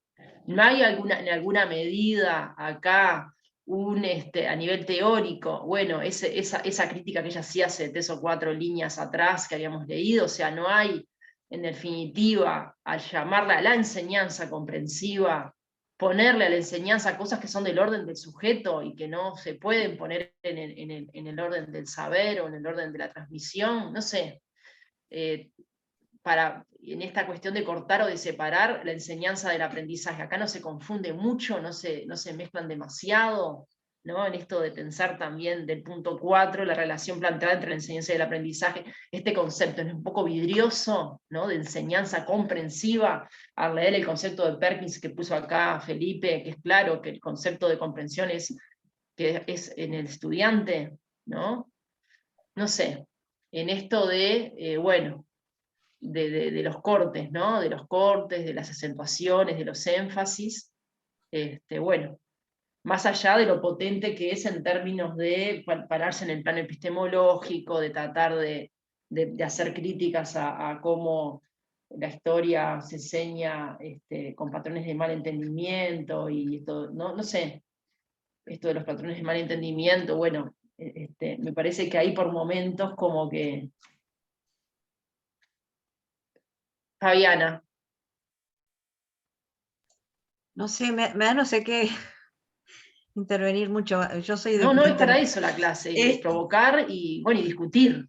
Acá estoy pensando en voz alta con ustedes. No, que por un lado te contestaría la pregunta, pero además quiero aclarar, porque a veces digo cosas que después me arrepiento. Por ejemplo, recién dije que era una aberración, y no era una aberración, en realidad era un intento de... Después me arrepiento, digo, ¿para qué dije eso? Cuando dije que la desgrabación de clases y el análisis de las configuraciones, era un laburo impresionante, un poco pérdida de tiempo, pero no era inútil. No, pero la vez pasada dije algo que me parece que puede haber sido mal interpretado y lo quiero aclarar. Cuando un maestro se encuentra con un niño autista o con dificultades del aprendizaje y llama enseguida al psicólogo, ¿no? Y yo dije que tenía herramientas o algo por el estilo. Y cuando leí, y después me quedé pensando, dije, ay, esto puede ser mal pensado, como que el maestro es omnipotente. Pero cuando leí esto que dice Litwin, dije, es esto lo que quería decir yo. Por supuesto, ella lo dice mucho mejor. Dice, está hablando de la enseñanza comprensiva, ¿no? Y dice que en realidad es un tema de la psicología, dice por ahí. En realidad es el campo de la psicología, no lo voy a leer porque es muy largo. Pero evidentemente es un tema relevante de la investigación psicológica, los problemas de la comprensión, ¿no? Pero, dice, resulta imposible que la psicología se haga cargo de la problemática y compleja relación entre contenidos disciplinares, currículos escolares y enseñanza. O sea, eso es lo que quiero decir. La psicología puede darte muchos insumos, pero el que hace la síntesis es el que está ahí con todo, con el profesor de historia, con la psicología, con el currículum, tiene que hacer ahí, y el chico que no aprende, ahí tenés que hacer como una producción, ¿no? Una creatividad. Y creo que lo de enseñanza comprensiva va por el mismo lado. No es aprendizaje comprensivo, es la enseñanza favorecedora de la comprensión. Pero capaz que le estoy buscando la vuelta. No, está bien, pero es distinto decir una enseñanza que intenta favorecer la comprensión, que ya poner enseñanza comprensiva. Ahí es donde yo digo el matiz, donde yo digo, bueno, yo estoy afectada por el psicoanálisis, yo estoy afectada por Yevalar, yo estoy afectada por Beares, y no lo voy a dejar de decir en el curso, evidentemente, entonces no lo puedo dejar de leer desde ahí. Entonces, no puedo dejar de leer desde ahí, bueno, en esta cuestión, bueno, una cosa es la enseñanza y otra cosa es el aprendizaje, no es unívoco. Entonces, ¿es posible hablar de una enseñanza comprensiva cuando la comprensión es del orden del sujeto? ¿Comprensiva para quién? ¿No?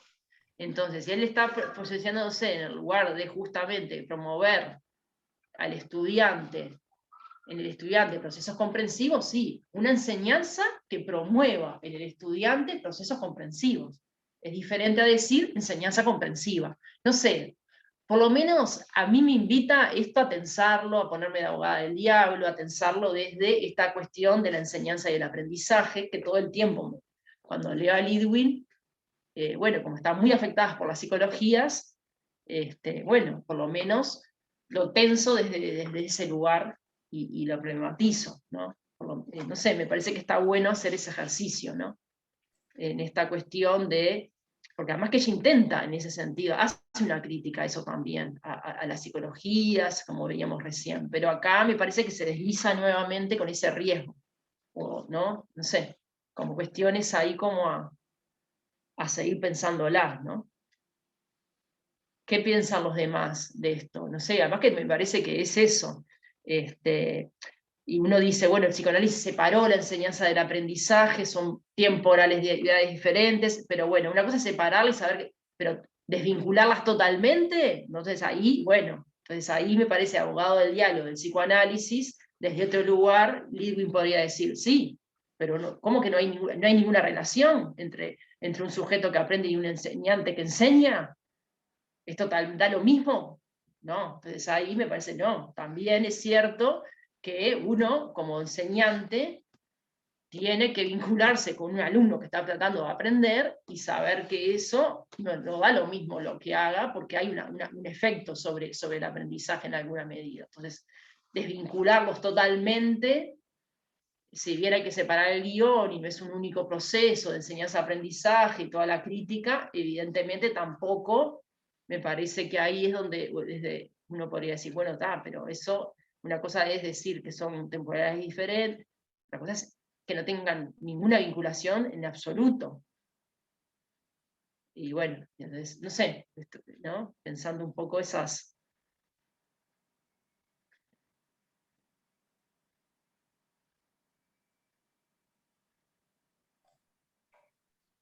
¿Qué cosa, alguna cosa más acá de la enseñanza comprensiva? Yo quería sumar dos elementos, muy cortitos. Primero, ¿no? Acompañando esta crítica que sin duda a mí estas dos palabras me suenan fuerte, porque tienen como una intención de totalizar, ¿no? Categorías teóricas, analíticas, pero vinculadas a las prácticas de enseñanza, que me hacen un ruido. Igualmente, ¿no? Como dos anotaciones. Primero, cuando remite a las estrategias de enseñanza comprensivas, da cuenta de la relación del docente con el saber, ¿no? Y centraliza ahí cómo la capacidad del docente y el vínculo con el saber es lo que le permite ser más flexible y por tanto abrir, ¿no? mayores puertas de acceso a los conocimientos, suspender, ¿no? su propia comprensión de los significados, ¿no? implicados en la enseñanza y poder dar cuenta de esa, ¿no? esa aproximación con los procesos de aprendizaje. Entonces ahí esa centralidad en el docente, en cierta medida, matiza un poco este desliz tan psicológico, tan centrado en el aprendizaje. Y por otra parte, la recuperación de la pregunta, ¿no? De la pregunta genuina que atraviesa la enseñanza y que hace, ¿no? En algún momento cita a Contreras y dice, bueno, la enseñanza no es algo que se le hace a alguien, sino que se hace con alguien. ¿No? Y ahí en la página 108 traía, creo que un párrafo que está muy interesante para pensar, ¿no? Que hasta podríamos situar cercano a algunas reflexiones psicoanalíticas, ¿no? Dice, desde la pregunta socrática, que tenía como propósito enseñar a pensar, hasta la pregunta freiriana, que favorece los procesos de emancipación del hombre, podríamos reconocer múltiples propósitos y estilos que darían cuenta de las implicancias didácticas de la cuestión. A diferencia de las décadas anteriores, en las que estudiar la inteligencia de un individuo era útil para predecir su capacidad de estudio o su futuro rendimiento, hoy nos preguntamos por qué la escuela anula al pequeño filósofo que se hacía tan interesantes preguntas antes de asistir a la escuela. Creo que ahí también hay una recuperación de la dimensión interesante, el vínculo con el saber, que bueno, lejos de ninguna referencia al psicoanálisis, bueno, da también elementos como para salir ahí de ese marco más de la relación directa entre enseñar y aprender, y bueno, dos anotaciones ahí que me quedaron. No, está bueno. No, y además que esto está ligado con lo que está en el punto 4, ¿no? El papel de la pregunta, ¿no? Esto que leíste recién, como que ya reivindica ahí una clase que te haga pensar todo el tiempo. Y yo tengo que reivindicar acá, porque yo cursé con Edith Lewin en la UBA y fui estudiante de ella, y realmente hasta las propuestas de evaluación eran innovadoras, eran propuestas que no eran clásicas, en el sentido, me acuerdo, una evaluación que era ir y hacer la pregunta y trabajar en parejas, y a partir de lo que habías leído, inventar la pregunta y responderla, ¿no? Entonces, en cierta medida había una meta-reflexión, esto de la metacognición, que ella trabaja un montón, bueno, un montón de elementos que ella también hace un esfuerzo después en sus propias prácticas de enseñanza, ponerlas en circulación, ¿no? O tratar en cierta medida, bueno, de comprometerse con provocar cuestiones diferentes, ¿no? No las clásicas preguntas de evaluación entonces creo que ahí también había una cierta búsqueda, ¿no? No sé si quieren agregar algo más de la enseñanza comprensiva o quieren ir respondiendo a la 4, como a ustedes les parezca. Escuchamos acá los que tengan.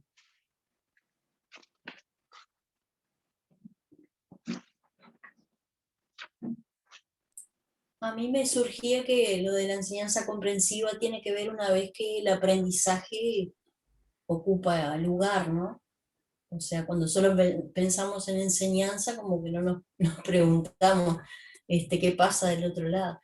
Y al final de la página 97, creo que cuando, no sé si entendí bien, pero me parece que ella se refiere que cuando nos quedamos en ese método, como que caemos en errores.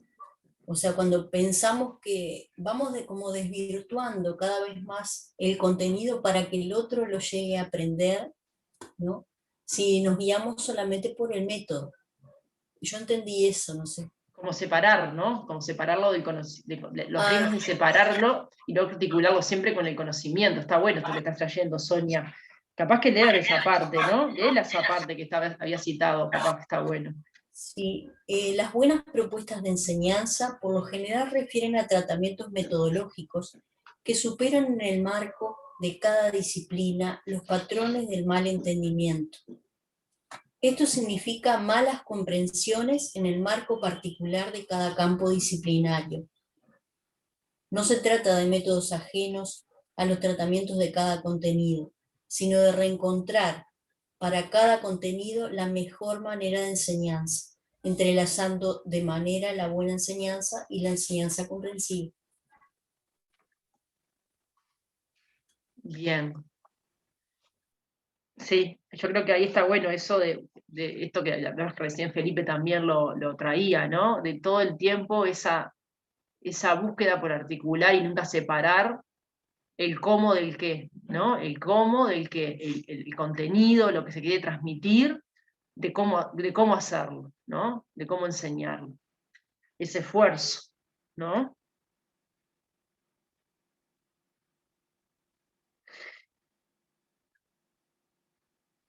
Eso igual a mí, encontrar para cada contenido la mejor manera de enseñanza, bueno, o las múltiples, no sé, ahí yo le pondría muchas veces múltiples, le pondría algo más en plural, no hay una única mejor manera de, para cada contenido, no sé, uno va, si son múltiples, los que escuchan son múltiples, es complejo, ¿no? No hay una mejor, ¿no? Y en ese sentido me parece que en este mismo texto, uno que no vamos a leer hoy, pero que quiera, sobre la metodología, acá el 3, un capítulo pendiente, el método en el debate didáctico contemporáneo de Gloria Ersen, es muy clara en esta crítica convenial al único método y en reivindicar la complejidad al pensar la metodología de que no hay una única metodología, hay múltiples metodologías, en ese sentido me parece que es muy clara Gloria Edelstein. Así que bueno, no sé, como para seguir complejizando también, ¿no? Y patrones del mal entendimiento desde el psicoanálisis uno podría decir, y siempre van a estar, es constitutivo de cualquier transmisión, siempre va a haber,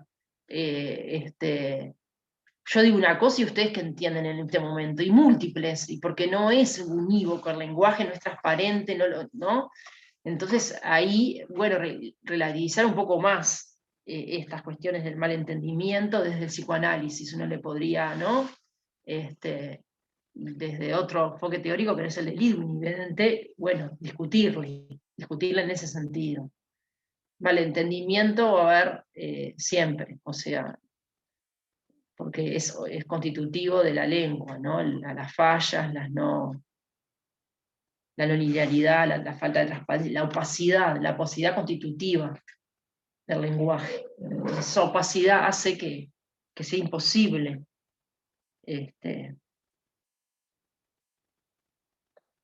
porque bueno, ahí vamos un poco intercalando, por eso la tarea C la estamos trabajando todo el tiempo, el concepto de sujeto que hay detrás, ¿no? Estamos hablando de sujeto, evidentemente en Lidwin en ningún momento se desliza algún tipo de sujeto, es muy del sujeto del psicoanálisis, ¿no? El sujeto es más que nada el sujeto psicológico, por sus marcos referenciales de que los autores que va citando, ¿no? El sujeto único de la comprensión, el sujeto que comprende, que puede representar plenamente, que trata de evitar los malos entendimientos, que ¿no? Hay un montón de categorías que van más que nada a este sujeto moderno, uno es más que nada esa categoría de sujeto que hay detrás de su planteamiento, ¿no? Sí, ahí en esta concepción de aprendizaje que pone en el centro los intereses cognitivos, las múltiples formas, ¿no? de apropiarse de ese conocimiento, digamos, hay una digamos, supremacía de las dimensiones cognitivas, ¿no? Y en contrapartida hay una, ¿no? O sea, un oscurecimiento total de las dimensiones afectivas. Bueno, es un poco lo que reivindica el psicoanálisis, ¿no? Esa dimensión afectiva en las relaciones entre el sujeto y el saber, digamos, que, bueno, evidentemente en Litwin no está, ¿no? Acá hay una centralidad en el sujeto cognoscente, podríamos decir. Creo que es algo ahí también para seguir pensando un poco de las múltiples cuestiones que abre Litwin, y bueno, justamente esa dimensión más afectiva, ¿no? del sujeto respecto del saber es algo que está, digamos, no forma parte de esta nueva agenda que trae Litwin. Y se centra más en la noción de sujeto cognoscente, ¿no? Sujeto que está, bueno, movido por el conocimiento, determinado por sus intereses, por su capacidad o su potencialidad de comprensión. Bueno, eso.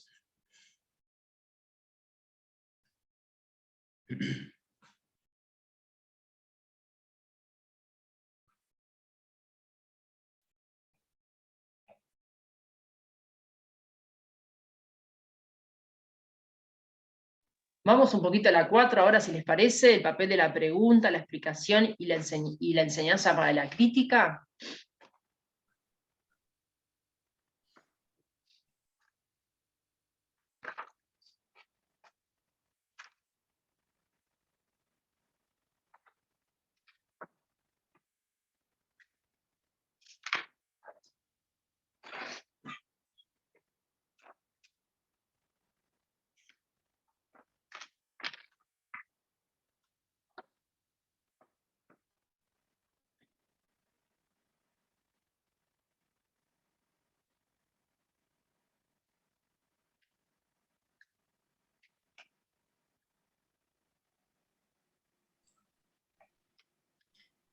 Maxi, tenés la mano levantada ahí.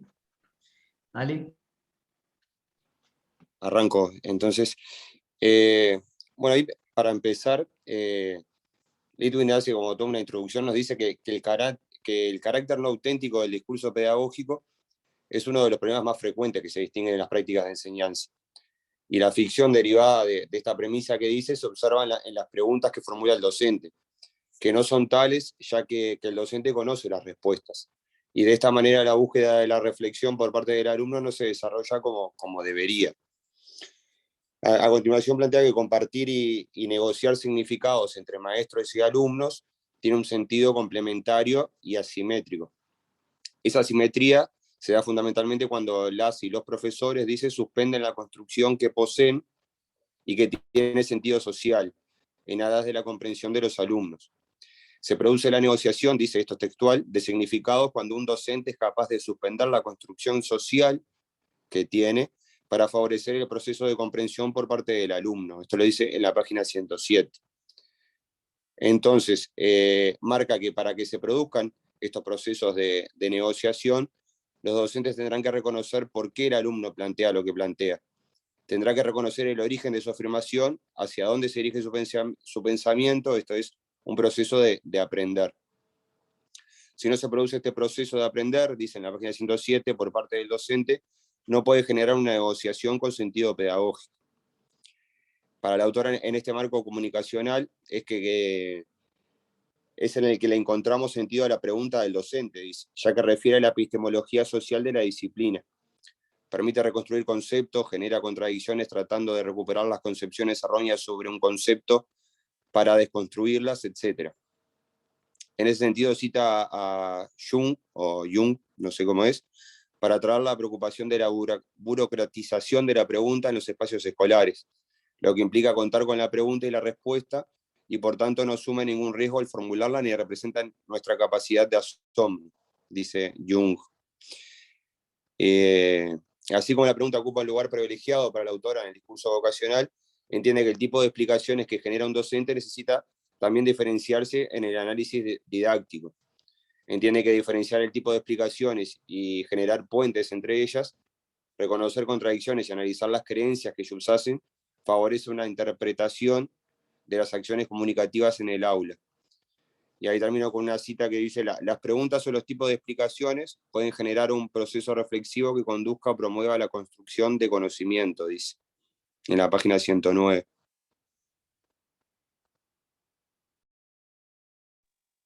Por ahí estaría más o menos lo que armé.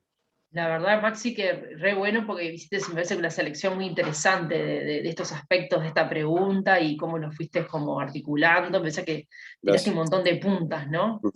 Como para iniciar el debate de esta pregunta, ¿no?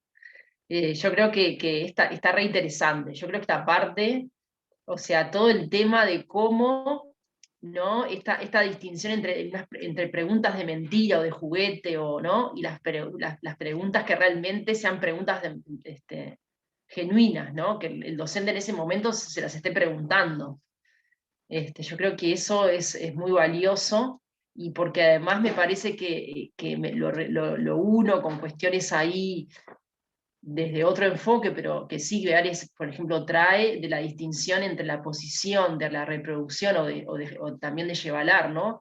El docente cuando se pone más en una posición de reproducción de algo que dijo otro, y cuando se pone más en una posición de investigador, de hacerse una pregunta genuina sobre algo, o sea, que realmente se esté cuestionando en relación al saber, ¿no? Que esté haciéndose una pregunta para que inclusive no tenga del todo una respuesta, y quiera, ¿no? En este vínculo con la falta de saber, ¿no? Evidentemente Lidwig no la pone en esos términos, pero me parece que es donde más se acerca acá a esa interrelación entre una perspectiva y la otra, me parece, ¿no? En esta cuestión bueno, de que hay una distinción ahí en el acto de enseñanza, cuando realmente la pregunta es usada más en términos didácticos, entre comillas, en ese sentido de, bueno, que el docente ya sabe la respuesta y lo hace como para que el niño o la niña, y bueno, cuando realmente se ubica en otro lugar más de reflexión conjunta, de problematización, creo que por ahí hay todo un potencial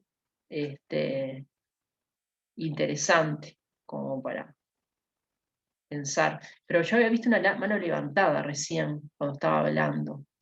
Sí, era la mía, Paola. Ah, bien, Lucía, dale. No, yo marqué unas cosas. La verdad que el trabajo, con los poquitos días, no pude elaborarlo como quería, pero estuve marcando el texto. Y me quedé un poco en esto de la idea de ficción que él lleva, ¿no? Y que ella plantea. Y el ¿Dónde problema está eso de la ficción? Leámoslo con más detalle. En la página 105. Dale, vamos a leerlo porque está bueno, porque ficción después lleva la usa, a ver si es lo mismo, ¿no? Sí. No creo, pero bueno, a ver. No, y en esto como viste que en el párrafo anterior dice, como que rescata esto, porque yo lo uno el valor de la pregunta, me quedé pensando en cómo igual ella centra esto del aprendizaje en el rol docente, ¿no? En esto de que es el encargado como de abrir las puertas distintas como para que el sujeto pueda acceder, ¿no? Ahí coloca como cierta responsabilidad, me parece un énfasis, ¿no? Y en el párrafo anterior, ¿no? Plantea de la página 105, a lo que antes de hablar de la ficción, como de rescatar cuál es el valor de la pregunta didáctica, que me parece que va como en este sentido de lo que tú estabas hablando, Paola, de poder como romper la lógica de la ficción. Y yo me quedé leyendo una oración que plantea que los problemas construidos para la enseñanza raramente se plantean así en la vida de los individuos. Y cómo esto permite reflexionar tanto, ¿no? En esta dimensión de poder proponer realmente, o poner en juego algunas cuestiones donde el sujeto realmente, el conocimiento, lo que pueda aprender, sea funcional para la resolución de los problemas de la vida, ¿no? Que va mucho más allá de lo escolar, ¿no? Y entra en consonancia como con la dimensión más política del sujeto, ¿no? Y más de contextual. nada, lo enganché por ahí. Después hay otra frase interesante en la página 107 que dice, si no se produce este proceso de aprendizaje por parte del docente, ¿no? Está hablando de cómo el docente tiene que posicionarse en esto de cuanto más sabe, más allá de que tenga las respuestas a la pregunta, cómo las tiene que poner en el juego para que el otro se equivoque, vaya como acercándose, ¿no? De manera más genuina. Y me quedé en esto de no puede generar una negociación con sentido pedagógico. Me parece que tiene ahí una negociación, dice, con sentido pedagógico, ¿no?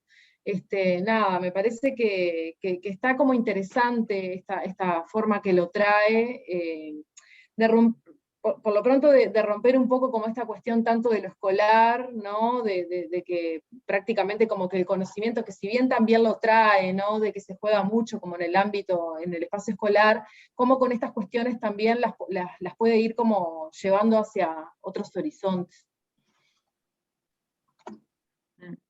Sí, sí, yo creo que, bueno, después ahora capaz que profundizamos un poco más a ver la palabra ficción ahí en qué sentido la está usando, y a su vez esto otro que también Maxi lo traía y vos lo volvés a traer, en esta cuestión de la negociación, que insiste muchísimo, que va de la mano del juego, creo, entre poder realmente escuchar lo que, cuando más sabe el docente, más puede escuchar lo que el otro trae y negociar, ¿no? Y tender puentes, porque tampoco es el extremo, ¿no? De escuchar por escuchar lo que trae y uno olvidarse, bajar, ¿no? Porque el otro extremo puede decir, bueno, la clase la hago tan participativa que al final todo el mundo dice cualquier disparate y la clase se haga para cualquier lado y todo el mundo dice y dice y dice y dice y ahí el docente no interviene en nada, porque muchas veces pasa eso también, ¿no? Por esta cuestión tan centrada de rescatar la cultura y rescatar lo que trae el niño y rescatar, bueno, esto del aprendizaje significativo de Ausubel, que tanto caló, que al final todo tiene que empezar preguntando el punto de partida del otro y hacer una dinámica participativa con tal concepto, pero bueno, me parece que el libro en ese sentido se mueve mucho más en esto de la negociación y de que el docente pueda, bueno, negociar, pero a su vez, bueno, encuadrar desde donde está enseñando en esa negociación. Pues habla de negociación, ¿no? Como elementos ahí fuertes, ¿no? Y después reivindicar también que esto, las pedagogos, de la simetría, hay una simetría siempre, ¿no? Reivindicar la simetría desde la posición, y ahí me parece del docente, bueno, la posición con el saber, ¿no? En un campo disciplinar tiene que ser un experto y tiene que, bueno, desde esa simetría es que puede negociar mucho más. Y ahí se diferencia en algunos planteos, por ejemplo, freirianos, o más de esta cuestión de la simetría, ¿no? Me parece que en ese sentido reivindica un lugar de asimetría. Maxi, tenías la mano levantada, disculpa. No hay problema, estaba escuchando. No, quería agregar que eso de la ficción que se observa cuando la pregunta se plantea, teniendo en cuenta de que yo sé la respuesta, yo como docente, ¿no? Me hizo acordar un poco en formación docente. Tuve excelentes profesoras de didáctica, ¿no? Pero eso a veces en la planificación de que te decían que tenías que hacerte preguntas, ¿no? Y tener preguntas. Y muchas veces las preguntas que hacía era dentro de lo poco que yo sabía o de lo poco que había preparado el tema, ¿no? Y después en el correr del transcurso de la clase, como que siempre, o sea, como que no encajaban algunas preguntas que yo había planificado y las terminaba haciendo encajar a la fuerza porque yo sabía la respuesta, entonces como que quería llevar la clase para donde yo quería siempre. Y eso era parte de eso, de que no conocía, no dominaba el tema que estaba dando, ¿no? Me parece. Me hizo acuerdo de eso, ¿no? Está bueno el ejemplo, porque sí, bueno, es lógico, uno está recién aprendiendo, porque acá lo que implica es soltarse, o sea, uno con la experticia lo que hace es poderse soltar y realmente negociar, olvidarse de lo que tengo, y bueno, son como cuestiones que uno con la experiencia las va dominando, las va es cierto eso, de poder cortar, ¿no? Con lo que uno tiene pensado para la clase, y bueno, y si sale algo que, y esa experticia no es fácil, no es fácil de lograr. Eso que dice el compañero sería lo que ella dice, el carácter no auténtico del discurso pedagógico. Y a ver, leámoslo, Sonia, y pensémoslo juntos, a ver. No, porque la compañera también se refirió a esto de la ficción y creo que tiene que ver. Ella dice el carácter no auténtico del discurso pedagógico, y cuando habla de la ficción se refiere a las preguntas que el docente hace, que ya conoce la respuesta, y al valor que le da al error. Sí. ¿Sería eso? Sí.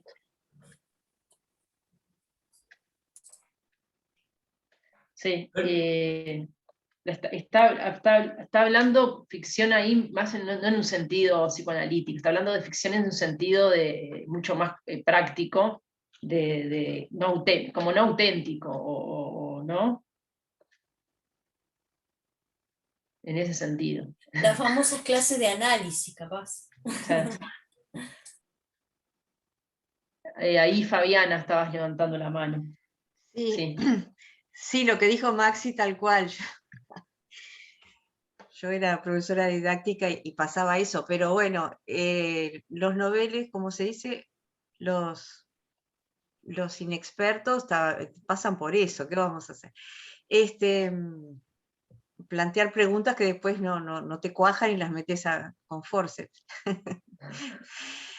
Pero no, quería decir, lo que estaba diciendo de la ficción también agrega después abajo que la educación tradicional que desvaloriza el error, como si el error no existiera, creo que eso también es ficción, creerse que el error no existe y que está todo bien, no sé, me parece que también le da dos significados a la ficción.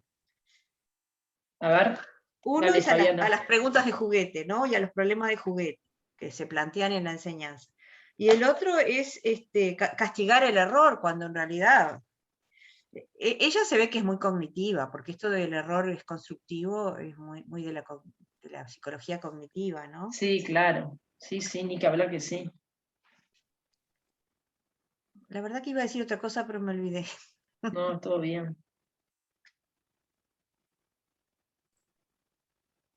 Sí, desde el psicoanálisis podríamos hasta afirmar incluso que es en el error donde el sujeto realmente aprende, ¿no? Digamos, una visión más lacaniana, podemos decir, bueno, es el error en la medida en que interpela el sujeto y lo hace actuar de una manera completamente distinta, pensar de una manera completamente distinta, ¿no? Donde vemos esas huellas más fuertes del aprendizaje, ¿no? Y hasta en un sentido común, bueno, creo que todos podemos reconocer experiencias donde a partir de un error, de una situación que nos fue desfavorable, ¿no? Es donde, ¿no? Quizá ubicamos ahí momentos como de cambio, ¿no? De aprendizaje más significativo en este sentido, quizá no tan consciente. Sí, desde lo cognitivo se lo trabaja también en el sentido positivo también, o sea, en definitiva, el psicoanálisis lo ve desde un lugar, pero después las psicologías cognitivas tienen todo también elaborado, ¿no? Toda esta cuestión el error como punto de partida para el aprendizaje, y no como negativo, ¿no? Sí, Fabiana. No, que me acordé lo que iba a decir. Dale. No, digo que qué bueno esto que plantea de la simetría, digo, ¿cómo podemos dudar o ir en un péndulo? Porque todos queremos un profesor que sepa, ¿no? Y le preguntamos y nos gusta que descubra en nuestros balbuceos ahí donde está la pista para, como haces tú, ¿no? Como hacen ustedes, los dos, que uno dice algo y ustedes lo redondean con la teoría. Pero por otra parte está lo del maestro ignorante, ¿no? Qué bueno cuando uno encuentra que estamos todos juntos peleando por un mismo problema y pensándolo juntos. Entonces, como que habría de los dos. Yo creo que hay que hacer una especie de Pero además síntesis. que cuando más, ella dice eso justamente, cuando el maestro más sabe o el docente más sabe, se puede poner en esa posición, ¿no? Porque está seguro, entonces puede transmitirle por momentos, bueno, a ver, Sí, pero no siempre, ¿no? A veces está bueno que muestre sus... Yo creo que cuando siempre está en la posición de asimetría, molesta también. A uno también le gusta ver las debilidades y que se ponga a la altura. No, pero yo ahí lo uno, porque justamente un docente que que es seguro de sí mismo y sabe que sabe, no tiene problema en mostrar, bueno, eso no lo sé. Esto la verdad nunca lo leí, no tengo ni idea. ¿No? Poder mostrar ese lugar donde, bueno, donde no ignora, ¿no? No sé, me parece que está bueno, que a veces podés hacerlo y a veces no, como que no es tan sencillo, ¿no?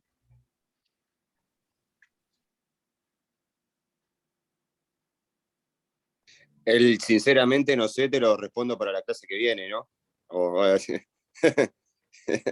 La sinceridad ante todo.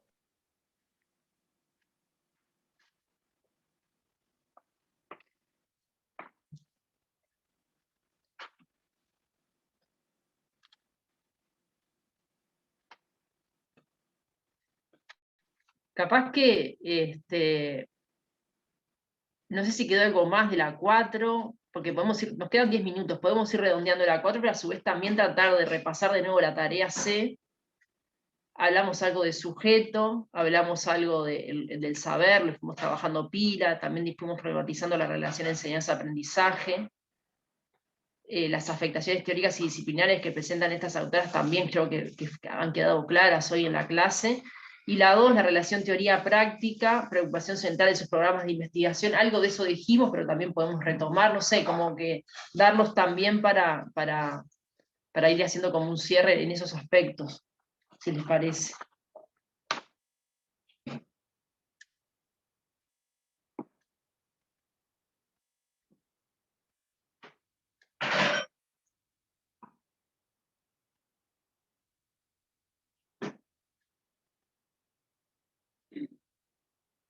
Yo les pido disculpas, pero me tengo que retirar de la clase hoy un poquito antes, ¿está? Bien, todo Así que bien, buen fin de Lucía. semana. Que pasen bien. Bueno, nos vemos.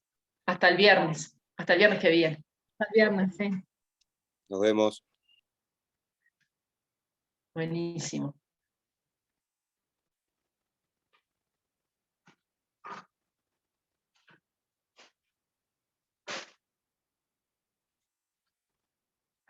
Yo yendo a la 2, ¿no? La relación entre teoría y práctica, la preocupación central de sus programas de investigación, yo creo que acá hay un interés claro de producir teoría, pero en un vínculo directo con el mejoramiento de las prácticas. Yo ahí ubicaría por lo menos a Lidwin claramente. Me parece que es como que es clave, es muy clara ella cuando presenta su concepción de didáctica, situada en un contexto histórico y social, con la cuestión ideológica evidentemente clara, pero hay una preocupación clave ahí por pensar las prácticas, por observar las prácticas, inclusive la metodología, después vamos a ver más en el trabajo de las configuraciones didácticas, pero sus metodologías siempre van muy ligadas a entrevistas en profundidad a los docentes, en observaciones de aula, observación participante, tratar después inclusive de los productos de sus propias observaciones, volverlas a compartir con los docentes, reflexionar con los docentes sobre que está observando, o sea, en una participación también en ese acto de investigación con el otro, involucrarlo en los productos de investigación lo más posible, ¿no? En ese diálogo. Yo creo que ahí también creo que en cierta medida la extensión, hay una cuestión de extensión también por la manera que trabaja con los docentes, ¿no? En un territorio determinado, en unas zonas determinadas, no sé.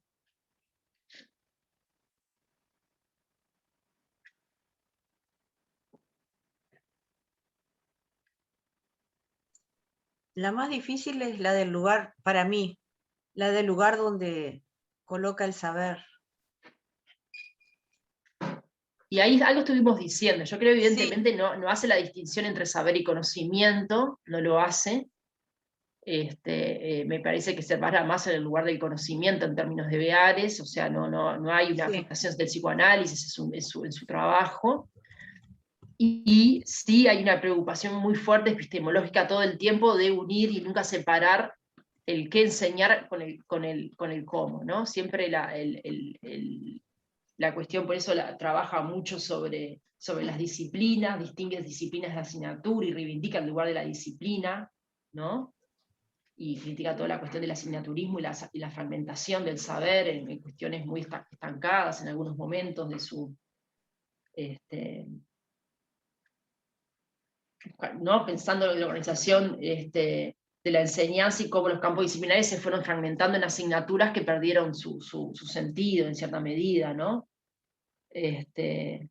Y bueno, y la articulación, todo el tiempo ya está pensando en la articulación en cierta medida en el fondo, entre investigación y enseñanza, por darle esta prioridad tan fuerte al campo disciplinar, ¿no? Desde que el docente, que es central para la enseñanza, ¿no? Creo ahí, no sé.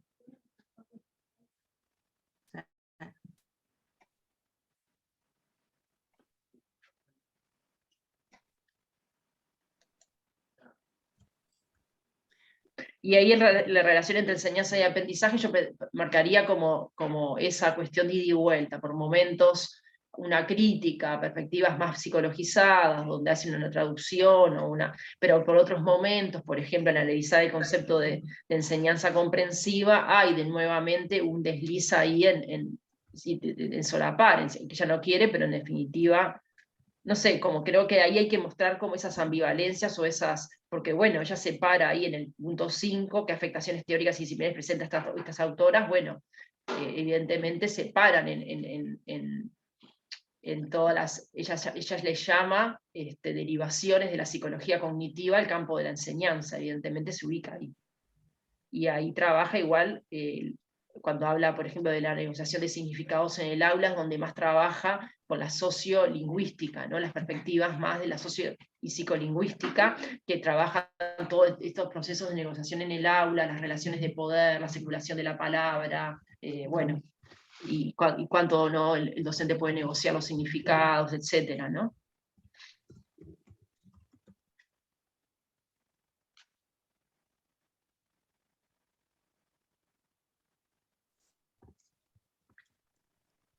Y bueno, lo del sujeto, que también es lo más delicado, bueno, también, ¿no? Creo que el sujeto ahí, como habíamos trabajado, es más centrado en las psicologías cognitivas, que bueno, que es un sujeto de la psicología, que es opuesto al sujeto del psicoanálisis. Yo creo que ahí es muy claro. Más allá que uno podría decir, bueno, en el lugar que pone, la centralidad que le pone a la pregunta, las preguntas que no sean de mentira, ahí uno podría decir, bueno, hay una relación con el saber, más en términos de Bealis en ese lugar. Cuando ella va, si bien que ella no lo explicita, bueno, ahí uno podría decir, en cierta medida, está dando cuenta que en ese lugar ahí está dejando que se suspenda, que el profesor pueda suspender. En esa suspensión, bueno, algo puede entrar ahí del orden de lo no planificado, suspender sus propias concepciones para, no sé. Y bueno, ya cerrando, porque ya estamos en hora, volverles a recordar que el miércoles que viene hay paro, por lo tanto la clase presencial no se va a dictar. El viernes que viene trabajamos el texto de Camilión y volvemos a trabajar la tarea C desde Camilión y trabajando un poco ese texto. Y el otro miércoles vamos a trabajar juntos 1 hora cada texto, que no hay, para eso no hay actividad. Una primera hora trabajamos el texto de Bordoli y en la segunda hora el texto de Tyler. ¿Ah? Esa es un poco la planificación, como quedó rearticulada, que hoy lo trabajamos, lo pensamos un poco al inicio de la clase en función de esa falta de ese. Después lo demás sigue todo igual, el cronograma. ¿Ah? Bueno, no se olviden del domingo de subir a la clase la actividad que finalizamos la clase pasada, la actividad 3. Y bueno, y esta otra actividad 4 va a ser para el domingo de la semana que viene recién, ¿no? Cuando terminemos el viernes de trabajar. ¿Ah? Y mejor porque cuando más sigan las actividades, el parcial saben que va a ser muy en estas lógicas, ¿no? Las lógicas de cómo venimos trabajando las actividades, ¿no? No va a tener ninguna sorpresa demasiado, va a ser muy en esta lógica de cómo estamos trabajando las actividades. ¿Tá? ¿Alguna pregunta, duda?